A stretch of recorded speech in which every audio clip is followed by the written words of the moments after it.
Mark, what's going on, baby? What's up, dude? How you doing, man? Doing good, man. I appreciate you hopping on today, brother. Yeah, of course. Man, I don't know if you knew this, but you're actually the inaugural kickoff for this actual.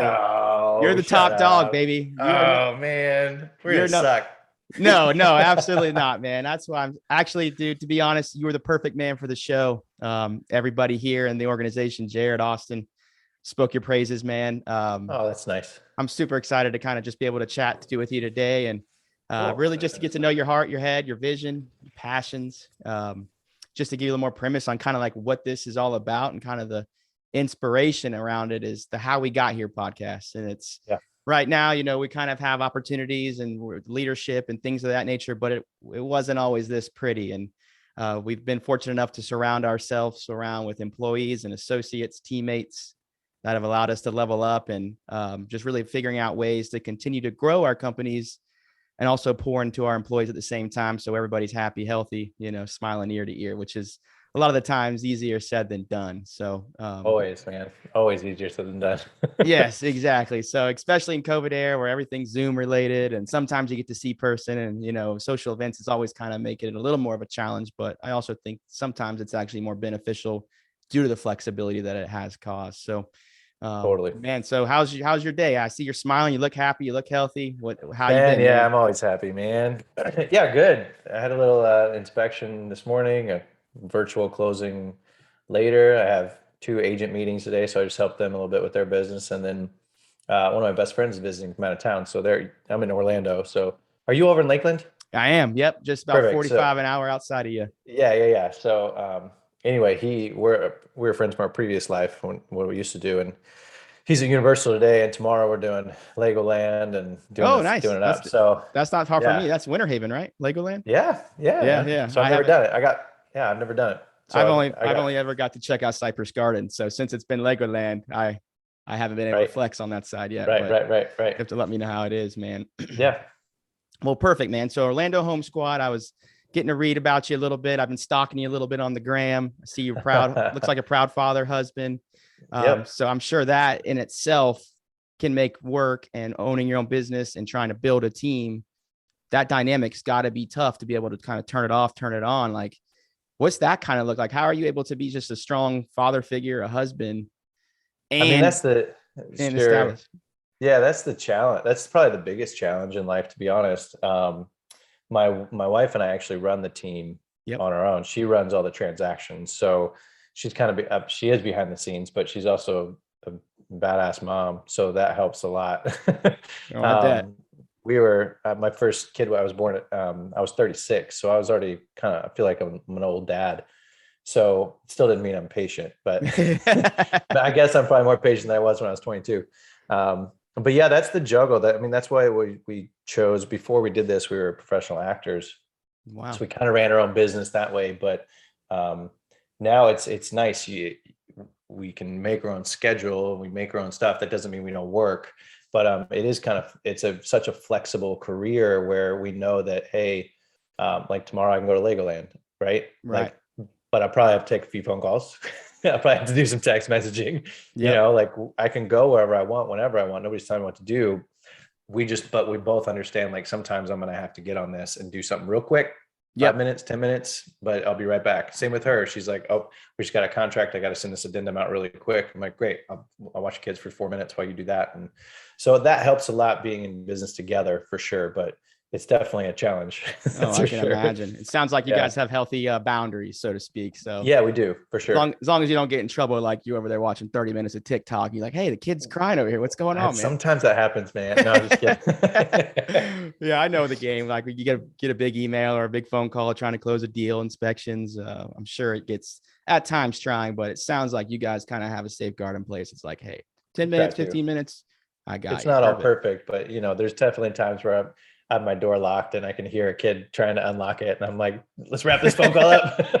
Most I, people know I'm a dad though, so it's not that big. Like most people have kids that you're working with, the buyers and sellers, or my agent, so it's not the end of the world if a kid's crying in the background. But it's super like it's more like, yeah, hey, let me call you in 4 minutes. Let me wrap this thing up here, yeah, and then I can yeah. concentrate. I think if So there's been a benefit to the way that the landscape and the Zoom world has shifted in the last 2 years, I feel like now it's like it's no longer unprofessional. Now it's almost like bring it's it on. adorable. Yeah, exactly. Yeah, That's like your if a kid, kid bring walked him in, over. yeah, let me say hi. And then it becomes a little more natural and it's not as stuffy and, formal. It becomes pretty informal, which I always think is a better way to do business, to be honest, Absolutely, man. It's definitely, I think taking a route for the better for sure in Yeah, it's that cool. regard. So you said professional actors. So does that mean like you Mhm. guys were on like Failure to Launch, Matthew McConaughey? Like what? No, we did. No, man. I was a stage actor, so I did stage musicals, Broadway tours. So I was Fantastic. a singer, dancer, and actor in New York for a long time. But so I did that for about 20 years before I moved into the real estate game. Got you. And So is that yeah, when you made your way down here to Orlando? yeah. So in 2012, we moved out of New York to come here. Started working for Disney. They hired us as actors, so that we were part of an actors union, which is kind of an elite group. And so Disney hires people in the union. So we were like, well, that's kind of cool. We can move to Florida. We wanted to raise a family. We didn't want to do it in the city. It just felt I've helped too many moms up and down the subway stairs, being like, I cannot ever do that. So that was the goal moving down here. We wanted to get established, and then worked at Disney for five years, and it was great. It was awesome, but there was no growth, and it was fleeting. Like at any moment, I was like, oh, there's going to be an expiration date here. Yeah. It's either I'm either going to pick it or you're going to pick it. So I'll pick it. So that's kind of where real estate came into play. It seems like that transition, you said that was around 2017 kind of area. Yeah. So from 2017 to basically 2019, I was still a full-time actor at Disney, but we only worked, it was kind of cool. We only worked 18 to 20 hours a week. So I'd go in, on a Monday, work 3 to 9, I'd do 3 shows. And then on Thursday and Friday, I do the same thing. So I had 4 days a week where I could kind of do whatever I wanted, and the mornings.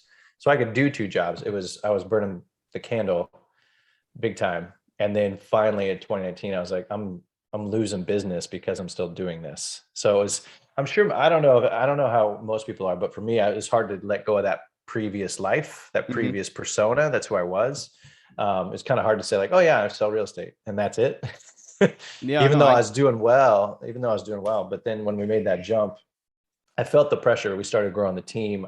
I had a lot of clients and I just felt like I'm not giving them my full attention. So, it's hard to make that leap, but it was well worth it for sure. Yeah, it seems like the timing worked out because, a short year and a half later, it seems like that's when the COVID era kind of, hit.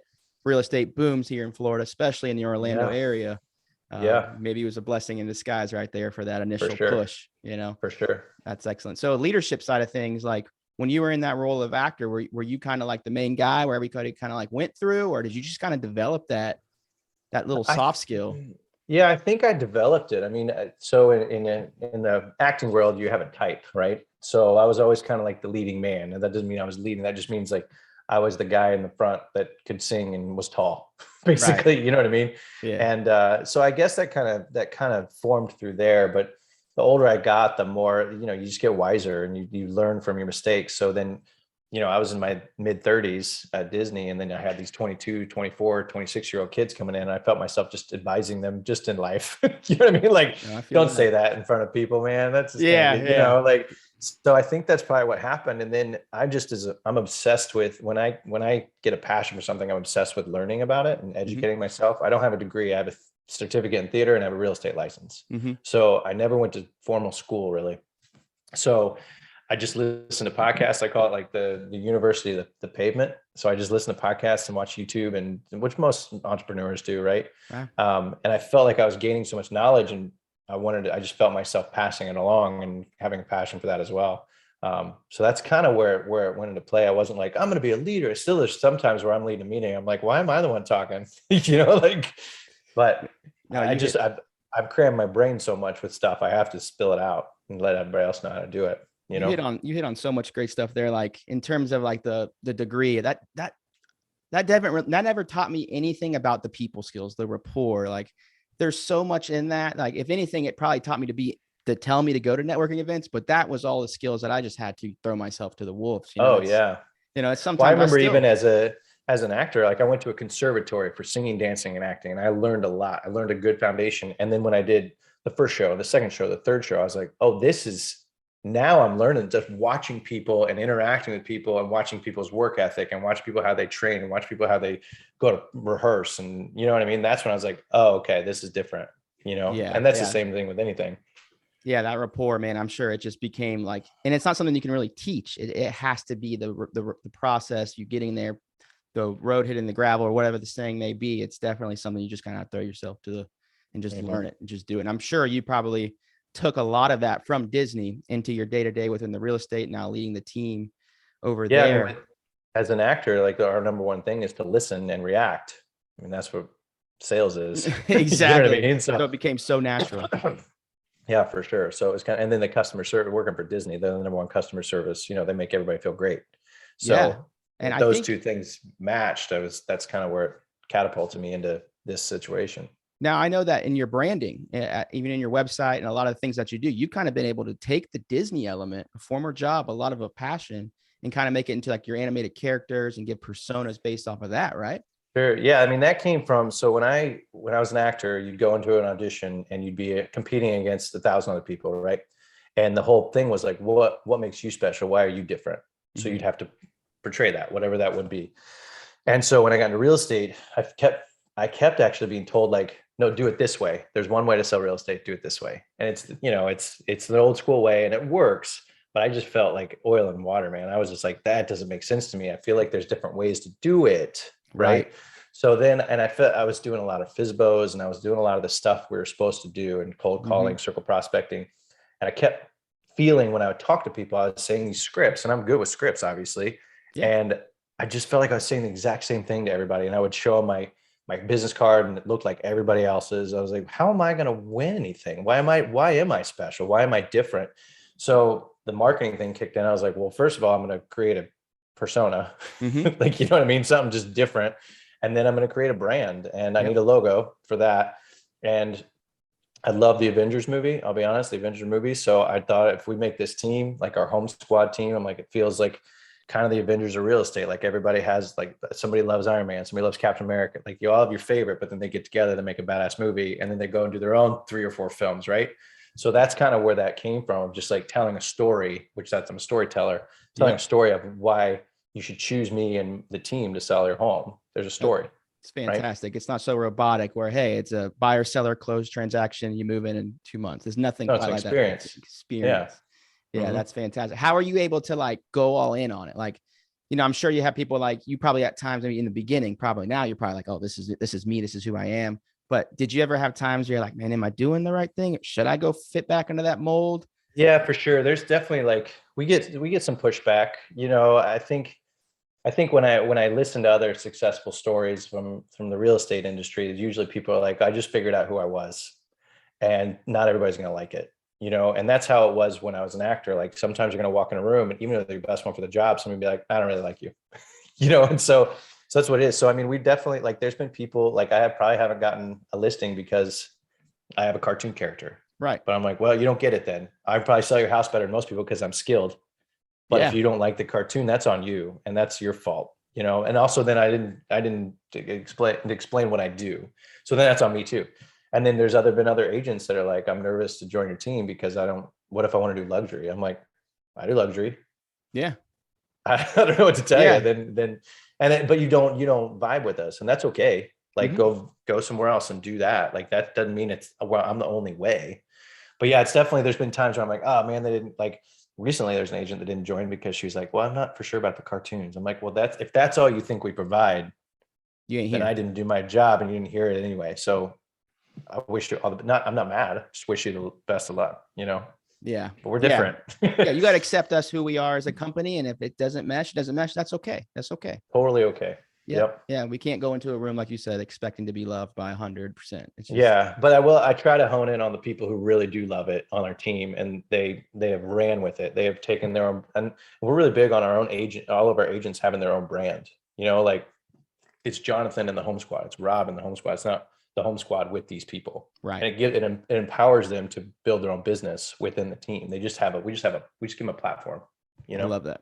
And then, so walk me through the journey. So then you said when you started, you were here in Orlando, and now I believe you said you kind of widespread through different states, right? Yeah. So we have an agent in Louisville, Kentucky, who we were with before on a previous team, and we were with EXP. So it is kind of one of those things where that platform kind of lets you grow without any costs, to be honest, as long as that person knows in each market how to sell homes. So we have an agent in Louisville, we have an agent in a couple agents in Nashville, and we have agents in Jacksonville, and then we have some in Long Island as well. My Long Island agent is on a hiatus because he's actually in Law and Order right now. So No way. yeah, That's fantastic. yeah, it's super cool. So a lot of our agents are from my previous life. My guy in Nashville was in Rockapella for a long time. He was a musician, and we did shows together. Our Louisville agent, she's cousins with the family. So everybody kind of, you know what I mean? So it's not just like, I don't cold call cities and be like, who wants to be on our team? Has to be I have to trust them. And yeah, but they run the team out there and do that, but it's really let us expand and grow, which is cool.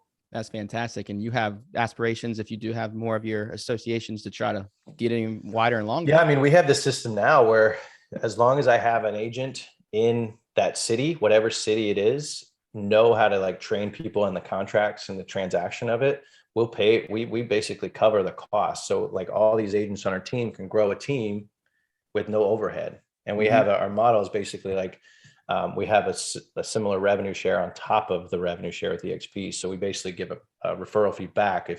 If Corey introduces Bob to the team, Bob sells a bunch of houses, part of the commission goes back to Corey for saying, thanks for this. So each team member can basically build out 10 people and make, six figures on that. Yeah. So it's one of those things, man. We're just like, I don't know. It's very interesting being on a team. I feel like a lot of team leaders were never on a team. You know what I mean? So we have a really good aspect of what it feels like to be a team member and know what it's like. And it was a great experience. But now I'm like, I think I'm more like the agent friendly. It's like if it's like a football coach. If he played football, he's probably gonna understand the ins and outs. Not that they're not good or bad. Yeah. It's just that's just the way I build the team. Is like, let me think like you first, and then let me try to do it. I think that's what probably cultivates the best leaders. Because a question that I did want to ask you is like, was there any former past experiences that maybe you felt like you had a boss or a leader or whatever element it may have been, where you felt like it's not how I would do it, or this doesn't make me feel part of it. Yeah. I mean, those shift you, man. Yeah, there's definitely been people in your life, in anybody's life, but there were positive influences and also negative influences, and you try to take both. And sometimes I lean too much to be like, I don't want to be like that at all. But then I'm like, well, that was part of that was good. You know what I mean? Yep. So whatever that might be. And I don't try to hold anything like, that was the worst way ever. I'm like, well, they're doing it. And that was a way. And my way is going to basically, I always say, like, even as an agent, like you can't just mimic another agent, right? So you have to, I say, listen to as many as you can and Frankenstein your perfect situation.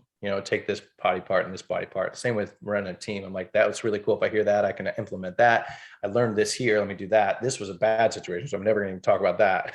No, yeah, fantastic. So, pick and choose. Like they all have. There's always a pro to some way they did it. There just may have been cons that didn't resonate. I love that. Now let me ask you that. Like, so let's say you have a team member killing it, doing great, but maybe they have some things that you're like, it's either, maybe the other employees aren't vibing with them, or they just feel like, is there some form of, they need to be addressed in a certain way. But, I think you and I may relate, is like, we kind of feel like we're friendly first and we try to be a leader, but we don't want to be that, that boss that's like, what the hell? No, I never want to be a boss. I never want to be a boss. Like, that's the thing. I don't want to, I guess I could be a boss like in life, but I feel you. I think that, you're still managing relationships and managing people. So it's setting the right expectations. So that's really all it is. I just moved my real estate sales and I'm still in full production. So I'm still doing that every day, but I moved that into managing agents and those expectations. There's somebody that's maybe not completely the same. I don't fault it. You know what I mean? I will say, like, I think one of the cool things about our team, and everybody kind of brags about it, is that we're like the bad news bears. Like everybody's different. Nobody cares what anybody says or does. There's some people who are super faithful on our team, and there's some people that drop the F-bomb every 4 seconds. Like, and everybody, like, the thing that I set the expectations is just accept everybody. Nobody's the same, and that's okay. And I trust the other agents to be like, don't bring anybody that's going to be terrible. Like, we don't want terrible humans here. And there isn't, everybody means well, everybody's different. And that's what's kind of cool about this whole thing. And you can either plug in as much, we don't have a lot of mandatory stuff. So like we have weekly trainings and weekly masterminds. And if you never want to come to it, as long as you're finding value of the team and you're producing, that's fine. Love that. Yeah. So in terms of like social events, do you guys try to like maybe put something on the books, or do you kind of keep it like, I know in the back in the day, they'd have like Zoom happy hours. People are crushing Michelob Ultras at 3 p.m. on Yeah, Friday. yeah. I mean, it's interesting because our team was built like, I don't know if you read, but like 2019, 2020, we were pretty small, and it was just like a few of us, and we would go out. And in 2021, everybody lost their job, and we figured out we could train people. So our whole team was built on this right here, the Zoom. So, and we have all these cities and states, and in my head, I'm like, that'd be so cool if we could all get together, but when is that going to happen? Yeah. Like cost wise, I mean, I'm not paying for it. You know what I I mean? know, Like, I that's hear like, you. oh, waste so much money. I'm like, we don't need that to get production. But at the Orlando, every group does their own thing. Like, I know the Nashville team gets together, and Louisville team gets together, and the Orlando team, like, we'll have trainings, or, you know, we'll do a happy hour every once in a while, but we need to do more. I'll be honest. Like, I think we do. I'm used to the COVID thing where I'm like, let's just Zoom for 20 minutes, and then I don't have to drive for an hour and drive for an hour back, you know? Yeah. So, but we need to do more for sure. I have a funny story kind of on that premise. I made the mistake. I've been trying to like come up with, you always feel like you need to do more. How can I make employees feel excited and happy, and not just like Monday through Friday, just, you know, close out by 5 and be done. I wanted more social events. So I tried to plan it. And my first one, it's definitely going to be a bust. I've already had to reschedule it, but I was going to go paintballing. You know, I thought as a guy, you know, I have guys, and we also have a lot of females on the unit, and they told me, oh yeah, that's a good idea. And I knew that I was like, maybe it's not a good idea. And as it got closer, they started asking more questions like, does it hurt? You know, I'm like, you know what? Let's scrap it. Let's just go play golf. We'll all play golf. We'll make it fun, and take a Friday just to have a unit day. And yeah. I think the important thing on a team building situation, it's hard not to lean into like the cliche things of like, let's all do an escape room, which I think is fine, but then people get anxious and they're not themselves. So it's really, to me personally, like we did have a holiday party where we just had people to our house. Yep. And we're like, you don't have to come. We'll get some pasta. You know what I mean? We made it, but we want to just like people to hang. You know what I mean? Like free flowing. Like, free flow. So that works. But I mean, people are always asking me like, we should top golf. I'm like, well, you guys can do it too. I don't need to be there for everything. Yeah, I love that, man. You said a little earlier on something about like, you know, why am I the guy? Like, how sometimes I think the word imposter syndrome can kind of come upon us where like, all the time, man. Is there anything you do that like kind of like makes you rebuild that confidence in yourself, that you feel like, man, I know I'm the guy, but sometimes I don't feel like I should be the guy right now, but I know I have it in me. Like, is there anything that kind of gets your mind right? I know you probably have some training back as an actor. It probably stems even from theirs. Yeah, I think when I can, like, if I can somehow like be out of body, kind of see what my day looks like and what I am doing. And, you know, I think it is pretty crazy that how much I can do. And I'm not successful at everything, but I think if I look at it daily and what I do, and I'm the one, you know, I'm talking to buyers and sellers, I'm taking my kids to daycare, I'm cooking some dinner, or I'm helping facilitate dinner. Then I'm also have 2 agent meetings in a day. And then I'm also like designing our new business cards. Right. And I'm doing, you know what I mean? I think if I really just like step back and be like, who else is going to do this? Yep. I don't know. No, you know what I mean? So like, and there's been times where my agents like, we're going to start doing digital business cards, and everybody's like, that's so cool. And I heard it on a podcast. I was like, yeah, I think it'll be cool. Like, why am I buying you guys business cards that people throw away? It doesn't make any sense. And somebody was like, when do you have time to do this? I'm like, I don't know. I just did it. I don't think about it. I just do it, you know? Yeah. So I think that the reality is like, I don't think people want to do it. I helped design the new website. Yep. People are like, just give me my website. Yeah. And it probably for you, it probably feels so natural because like you'll have an idea, jot in your head. You might just go research it like at 3 o'clock in the afternoon on YouTube and seek it a little further. And before you know, it's done by 4:30. And you do that 10 times throughout the week, the day. Bro, if I went by my calendar and tried to like actually be tailored, everything that I feel is productive is usually not on my calendar. It's 100% wild thought. And I have it all on here, and then I teach it too. I'm like, make sure you time block, make sure you do all this stuff. But I have a new app. It's just Google Tasks, man. And Google Task has changed my life. Like, you just type in a task, and you can put it on like you can make as many tasks as you want, and you can either put it due at a certain time or day, or you can just put it on a task. So it lets me kind of forget about what I need to do. You know what I mean? And then an alarm will pop up and be like, hey, make this listing flyer. I'm like, oh, completely forgot right now. Yeah. or Yeah, like research this or research that. So that's helped me a lot. But yeah, I have yeah, this pin pad next to me that usually gets just convoluted with just wild thoughts that I usually never right. find the time to do. But the Google Right. Task is definitely. My notes on my iPhone are like, I have thousands of notes with like 4 words. I'm like, I don't even know what that means. Yeah, I have like one folder from like a church sermon like 6 years ago, and then like go do laundry. I'm like, this ain't make sense. Yeah, I like one of these changed my life and I don't remember which one. Well, perfect, man. The last question I have is like, if you could give advice to your younger self, or maybe put yourself 5 years ago, what would it be to like for you to like feel like you want to hit that next mountaintop? Like, what is it going to take?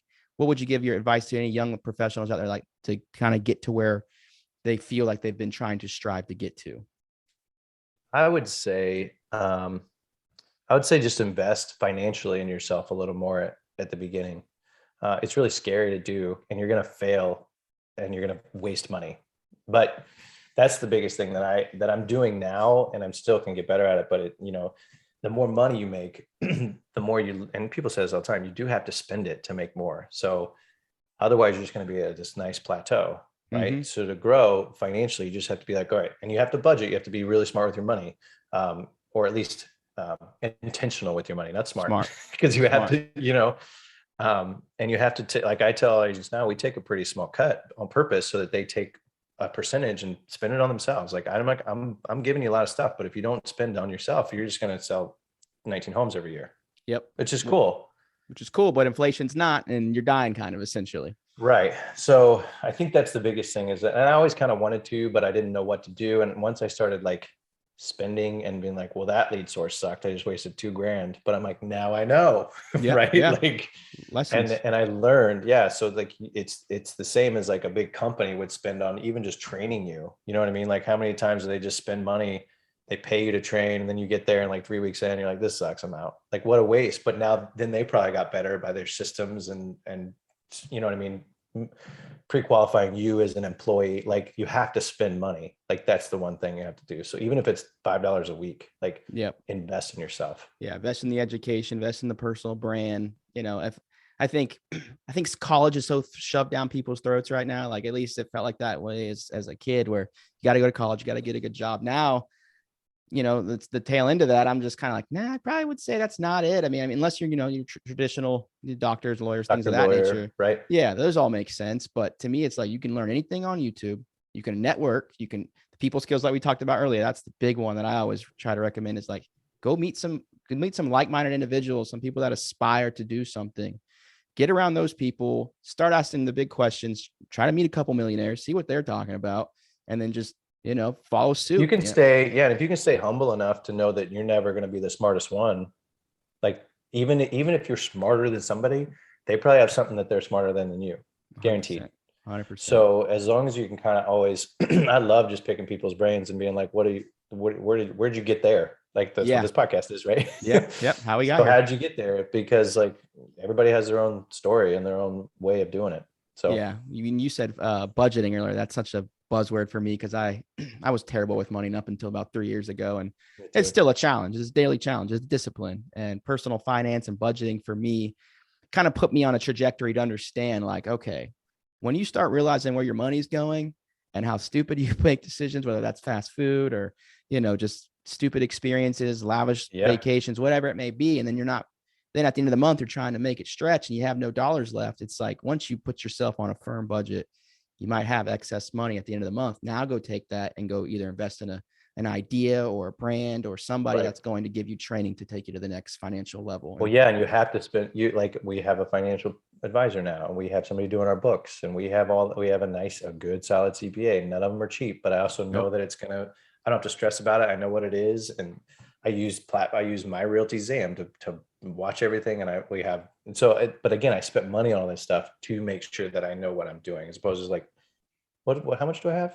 Right? Exactly. How much do Yeah, you don't want to see that notification on your phone from the Chase app saying overdrawn. Oh, we've all had it. I've had it multiple times, man. I lived in New York City as an actor. Are you kidding me? Like I averaged $3 in my account at multiple weeks. No, there's no deafening reality whenever you're at like a Publix drive or a Publix checkout and you see it bounce, and like I still have that feeling, And even though I know I have money a little bit now, which is not much, but I know enough to be like, I have that reality to where it tests me and it checks you. Yeah. What makes you work harder? Exactly. Yep. So I think the big takeaway today, man, is just find ways to invest in others, network, and Be yourself, man. be yourself. That's all it takes, man. So thanks so much, bro, to hop on today. How can people find you? How can people find you and get to know a little bit more about the brand? Yeah. You can go to our website. Well, we have multiple. We have OrlandoHomesquad.com, NashvilleHomesquad.com, LouisvilleHomesquad.com. We have one Instagram account, the Home Squad, the.home.squad. And then I'm on Instagram at Orlando Real Estate Ninja. We're at Facebook pages. I mean, anywhere. All of our numbers are on there. My cell phone's if you Google my name, my cell phone's everywhere, right? Yeah, that's for sure. Yeah, no. And anybody ever want to reach out, like we want to build our team, or if they just want to pick my brain about team building, like I feel like there's no blueprint. Yeah. So 100%. I have one now. I just picked up that you're a Kansas City Chiefs fans back there. I just now saw that big Mahomes. So man, I love. Yeah, it's hard. Who's your guy?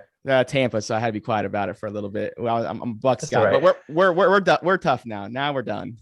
yeah, it'll be interesting. Yeah, it'll be interesting. They still say he's not done, but yeah, no, man, I'm a huge sports fan too. Huge sports fan. Awesome. You play any golf? I do play golf. Yeah, Austin told me, he's like, we need to play golf. So next time we're down there, man. We're at like in the general area of Orlando. You Kissimmee, you St. Cloud? I'm a Winter Garden. Winter Garden. Okay, fantastic. So next time we're out there, man, love to catch a little lunch, play a little golf, and chat network and finance, baby. Let's do it, man. All right, Mark. Pleasure, man. Have a fantastic weekend. Thanks again, buddy. brother. Thanks for having me, man. Yes, sir. Bye. Bye-bye.